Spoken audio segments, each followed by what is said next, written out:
Guys, itong baril na to dadalhin ko dun sa Coins Deposit Machine sa may Robinson Ermita. Dadalhin ko to doon. Nabalitaan ko kasi na may ganyan. Kaya tara, pipila tayo doon. Pipila tayo dyan. May nakapila pa. May guide naman pala eh. May nauna pa sa atin.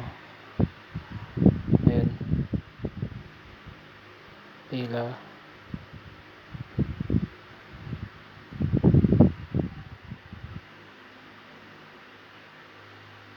Ito na tayo ng kasunod.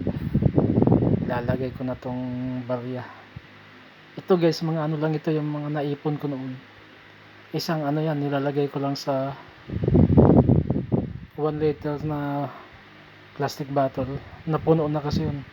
Mabuti na lang may nabalitaan ako na mayroon coins deposit machine sa sa Robinson Ermita, kaya nagpupunta kagad ako doon. Ayan, binuhos ko na.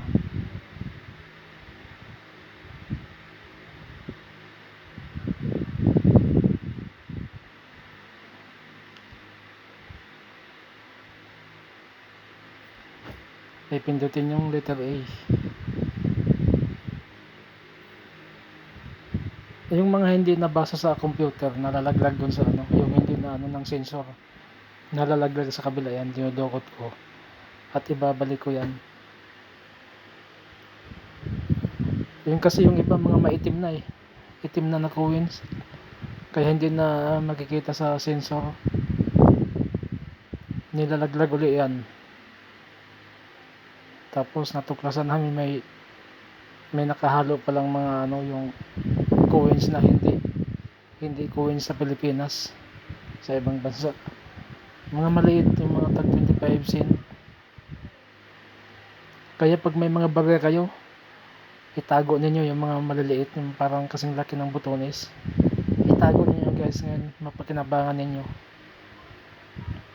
At mayroon yata sa Robinson Galleria, pagkaalam ko, at saka sa SM North, SM MOA, mayroon din silang ganyan.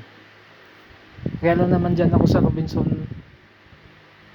Ermita kasi madali lang makita dyan sa baba sa may grocery. Doon lang nakapesto ito. Ayan okay na. Ayan, okay na. Umiilaw na sa pindutin na yung kabila, yung puti yan. Lalabas na yung resibo. Ayun. Tapos lalabas yan kung Gcash o ibang e-wallet nakalagay. Gcash yung pinindot ko. Pinasok ko na yung number ng Gcash. Yan ang hirap pindutin kailangan idiin mo ng maigi. Kasi pag kayong hindi mo madidiin, hindi yung number. Kaya ako paulit-ulit ako dyan. Ayan. Kailangan idiin mo yung daliri mo. May guide naman dyan. Nandyan naman yung may nagbabantay naman. Tuturuan ka naman dyan. Matigas nga lang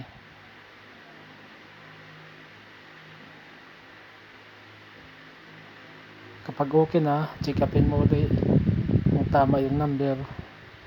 Ayan, enter. Ayan, check mo yung number. Okay.